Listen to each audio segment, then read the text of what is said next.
मेरे अति प्यारों, क्या भले चंगे हैं? इस सुबह का वक्त में क्या आप खुशी के साथ रहते हैं? यीशु मसीह आपको ऊपर बहुत प्यार करता, वो संभालने वाला परमेश्वर है, हमारे साथ रहने वाला परमेश्वर है। यदि आप इसे अच्छे से समझ लेंगे तो बिना डर के साथ, खुशी के साथ जीवन जी सकते हैं। आप चारों तरफ में पेड़ों को देख सकते हैं ना? एक घर के सामने एक पेड़ है। अमेरिका के चारों तरफ में इस तरह सुंदर पेड़ों को रख के अच्छा से वो संभालते हैं। पूरे अमेरिका देश में इस प्रकार आप पेड़ों को देख सकते हैं। आप यहाँ पर छोटे से घोंसला को देख रहे हैं ना? सारे घर में इस प्रकार पेड़े रहते हैं और पेड़ों में ऐसे छोटे से घोंसला रहता है, उसमें चारा देते हैं और उसमें पानी भी रखते हैं। और चिड़िया आके यहाँ पर अपने चारा खाते हैं, पानी पीते हैं। चिड़िया और इस घर में कोई संबंध नहीं है, लेकिन परमेश्वर के सृष्टि के ऊपर बहुत प्यार करते हैं, इसलिए सारे लोग इस प्रकार पानी और चारा रखते हैं और परमेश्वर के सृष्टि से सारे लोग प्यार करते हैं। परमेश्वर एक छोटी सी नन्ही सी चिड़िया के लिए भी इतना ख्याल करके संभालने वाला है। आपका जीवन में भी परमेश्वर इतनी सारे जरूरतों को पूरा करके संभालेंगे।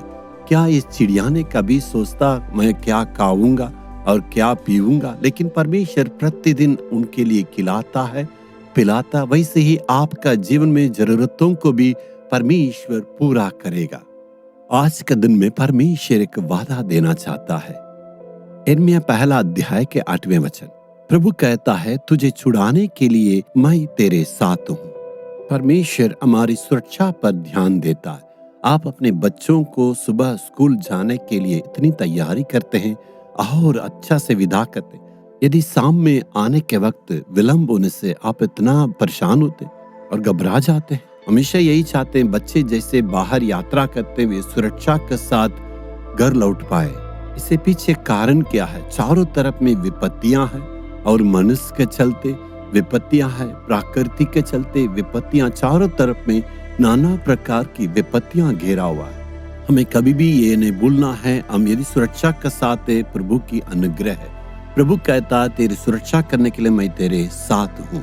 ना केवल उद्धार का आनंद देता, साथ ही साथ प्रभु कहता है, मैं प्रतिदिन तुम्हारी सुरक्षा करना मेरा कर्तव्य है।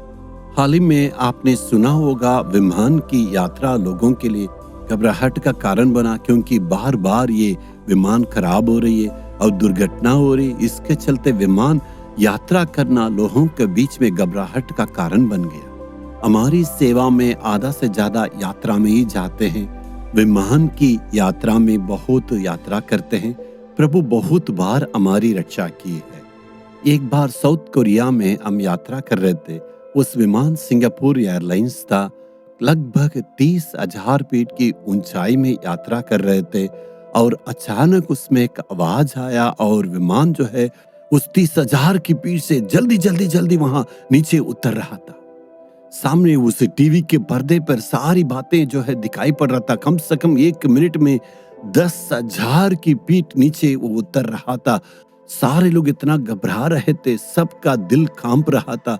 मैं भी यही सोच रहा था, शायद हमारी सेवा का ये अंतिम दिन है। धीरे धीरे से अपने आप से उस खराबी ठीक होने लगे और विमान जो है अपने गति पर लौटा था। सारे लोग वहां शांत हो गए।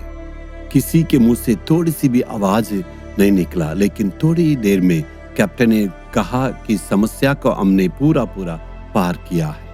एक बार अमेरिका में लॉस एंजल में जैसे हम जा रहे थे, अमेरिका के सबसे बड़े राष्ट्र के रूप में उड़ान भर के जाने के वक्त में बहुत बड़ा बवंडर आया था और उस बवंडर में विमान जो है थोड़ा तरतरा रहा था और अपने आप से मोड़ के जहां से शुरू किया उसी जहां पर लौट गया था। मैं वहां पर खिड़की में देख रहा था, मेरा दोस्त मेरे साथ में बैठे होते। मैंने कहा था, भाई शायद हमारा जीवन का अंतिम दिन चले आया है। ऐसे ही कहने के वक्त में धीरे धीरे उस विमान ठीक होने लगा और जहां से चढ़े थे उसी जगह में वो वापस आके सुरक्षिता में पहुंचा दिया। खतरा कब कैसे आएगा, कहां से आएगा, हमें पता नहीं है, लेकिन परमेश्वर हमारे साथ रहता। वो कहता है, तुम्हारी रक्षा करने के लिए मैं तुम्हारे संग हूँ। परमेश्वर मेरे साथ है, इसलिए मैं हमेशा सुरक्षा के साथ रहता हूँ। मैं अपनी खूबी से, अनुभव से नहीं, परमेश्वर की अनुग्रह है। आप अपने जीवन को शायद मोड़ के देखिएगा। कार के दुर्घटना, बस की दुर्घटना, यात्रा में कितनी दुर्घटना है, कितने दुष्ट मनुष्यों से परेशानियां आई, सारे खतरों से परमेश्वर रक्षा किया। परमेश्वर को धन्यवाद दें। परमेश्वर से कहना, हे प्रभु तू मेरी रक्षा करता, मेरे परिवार को रक्षा करता है, सारे परेशानी से, सारी दुर्घटना से हमें रक्षा करता है। इसलिए हमें हिम्मत के साथ रहना है। यात्रा करने के वक्त में कहीं भी जाएंगे तो परमेश्वर से प्रार्थना करना, हे परमेश्वर तू मेरे साथ रह के अगुवाई कर, तब आप सुरक्षा के साथ घर लौट पाएंगे। आज परमेश्वर से कहेंगे, हे प्रभु तू मुझे रक्षा करता है। हे परमेश्वर दिन में, रात में और सारे माहौल में तू हमारी रक्षा करता, तू हमारे साथ रहना है प्रभु, तू हमारी रक्षा करना है। यीशु के नाम में आमीन आमीन। Jesus redeem Hindi YouTube channel को सब्सक्राइब करें। सब्सक्राइब बटन पर क्लिक करें और बेल आइकन को भी क्लिक करके हर दिन की नई कार्यक्रमों की जानकारी प्राप्त करें।